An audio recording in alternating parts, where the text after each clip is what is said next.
এখন আইন শৃঙ্খলা পরিস্থিতি উন্নয়নের চেষ্টা করছে, আগের তুলনায় অনেক ভালো। একটা রাজনৈতিক সরকার প্রতিষ্ঠিত হলে স্থিতিশীলতা আসে, মানুষের মনে একটা শান্তি আসে। দৃশ্যমান নরসিংদীতে একটা নৃশংস হত্যাকাণ্ড হয়েছে। আমরা বলেছি 24 ঘন্টা থেকে 48 ঘন্টার ভিতরে সমস্ত অপরাধীদেরকে অ্যারেস্ট করতে হবে। করা হয়েছে কিনা? আরো 2-3টে এরকম ঘটনা হয়েছে, সবগুলোকে আমরা করছি। আমরা ঘটনা কি ঘটবো তার আগে তো আমরা গণক নই যেটা জানবো, কিন্তু ঘটনা ঘটার পরে আমাদের দায়িত্ব আমরা পালন করছি কিনা সেটাই হচ্ছে মানুষের দেখার বিষয়। আমরা সেটা জনগণকে দেখাতে পেরেছি।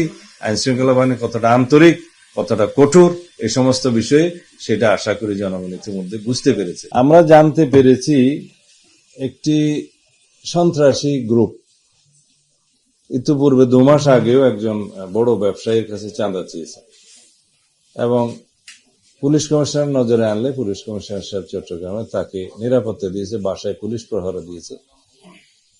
তো সেই সন্ত্রাসী গ্রুপ হয়তো সুবিধা পায়নি, সেই জন্য 2 মাস পরে আবার একই রকমের কর্মকাণ্ড করেছে এবং হেভি ওয়েপন সহ তারা গোলাগুলি করেছে।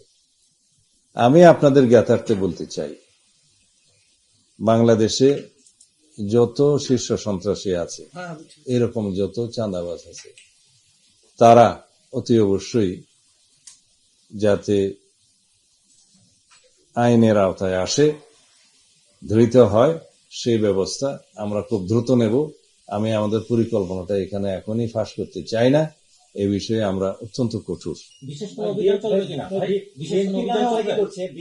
আমি পরিকল্পনা এখনই ফাঁস করতে পারবো না, কিন্তু আমরা কোনো কিছুই বাদ রাখবো না এদেরকে আইনের আওতায় আনতে। চিহ্নিত করা গেছে,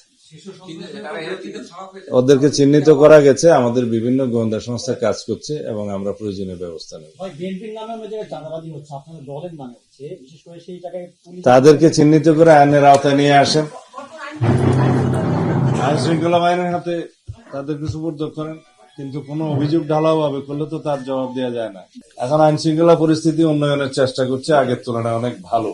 একটা রাজনৈতিক সরকার প্রতিষ্ঠিত হলে স্থিতিশীলতা আসে, মানুষের মনে একটা শান্তি আসে এবং নিশ্চয়তা আসে। তো সেই জন্য এই আবহাওয়ার কারণেই আইন শৃঙ্খলা পরিস্থিতি আগের থেকে অনেক ভালো। দৃশ্যমান নরসিংদীতে একটা নৃশংস হত্যাকাণ্ড হয়েছে।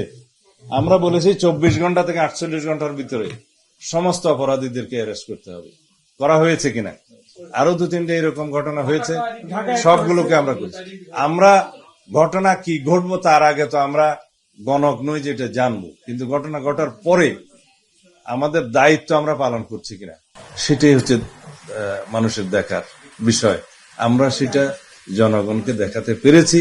আইন শৃঙ্খলা বাহিনী কতটা আন্তরিক, কতটা কঠোর, এই সমস্ত বিষয়ে সেটা আশা করি জনগণ ইতিমধ্যে বুঝতে পেরেছে এবং আমি ইনস্ট্রাকশন দিয়েছি, আমাদের ইনভেস্টিগেশনের দায়িত্ব আমাদের।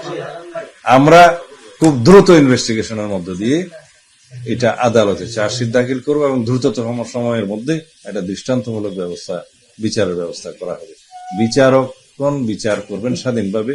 আমরা আমাদের তদন্ত কার্যক্রমটা আমরা সমাপ্ত করব নির্ধারিত সময়ের মধ্যে খুব দ্রুততার সাথে।